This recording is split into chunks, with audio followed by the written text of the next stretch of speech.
Welcome back to our channel. In today's video, we're diving into Ruth chapter 2, where the story of loyalty and providence continues to unfold. This chapter introduces us to Boaz, a kind and influential man who plays a crucial role in Ruth and Naomi's journey. As Ruth gleans in his fields, we witness themes of generosity, kindness, and divine intervention. Join us as we explore the rich narrative and the lessons it holds for us today. Let's get started. Ruth chapter 2.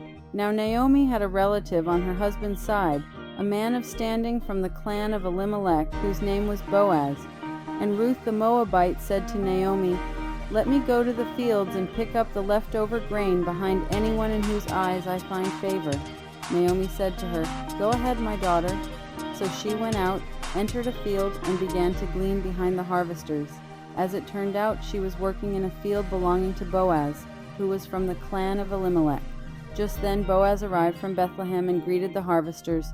"The Lord be with you." "The Lord bless you," they answered. Boaz asked the overseer of his harvesters, "Who does that young woman belong to?"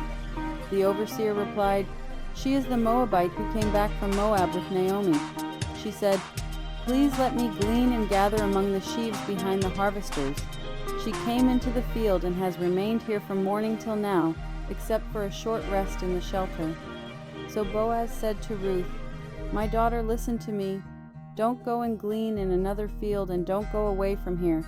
Stay here with the women who work for me. Watch the field where the men are harvesting and follow along after the women. I have told the men not to lay a hand on you, and whenever you are thirsty, go and get a drink from the water jars the men have filled." At this she bowed down with her face to the ground. She asked him, "Why have I found such favor in your eyes that you notice me, a foreigner?" Boaz replied, "I've been told all about what you have done for your mother-in-law since the death of your husband, how you left your father and mother and your homeland and came to live with a people you did not know before. May the Lord repay you for what you have done. May you be richly rewarded by the Lord, the God of Israel, under whose wings you have come to take refuge. May I continue to find favor in your eyes, my Lord," she said. "You have put me at ease by speaking kindly to your servant, though I do not have the standing of one of your servants." At mealtime Boaz said to her, "Come over here, have some bread and dip it in the wine vinegar." When she sat down with the harvesters, he offered her some roasted grain. She ate all she wanted and had some left over. As she got up to glean, Boaz gave orders to his men, "Let her gather among the sheaves and don't reprimand her. Even pull out some stalks for her from the bundles and leave them for her to pick up, and don't rebuke her." So Ruth gleaned in the field until evening.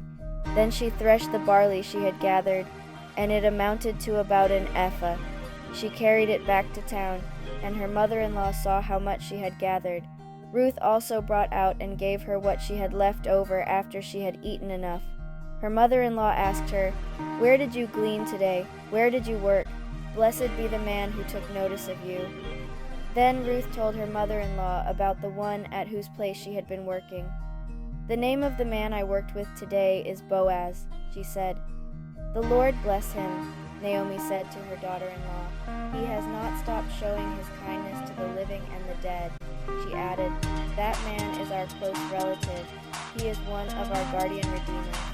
Then Ruth the Moabite said, "He even said to me, 'Stay with my workers until they finish harvesting all my grain.'"